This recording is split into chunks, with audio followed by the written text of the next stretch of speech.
భగవద్గీత 56వ రోజు 10వ శ్లోకం. తమువాచ హృషీకేశః ప్రహసన్నివ భారత సేనయోరు భయోర్మధ్యే విషిదంతం మిదం వచం.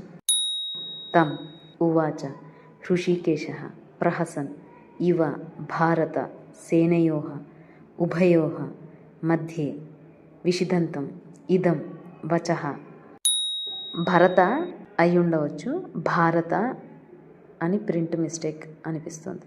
భరత వంశుడైన ధృతరాష్ట్ర ఉభయోహ రెండైన సేనయోహ సేనల యొక్క మధ్యే నడుమ విషిదంతం శోకించుచున్న తం ఆ అర్జునుని గూర్చి హృషీకేశ శ్రీకృష్ణుడు ప్రహసన్ ఇవ నవ్వుచున్నవాని వలె ఇదం ఈ వాక్యమును ఉవాచ పలికెను.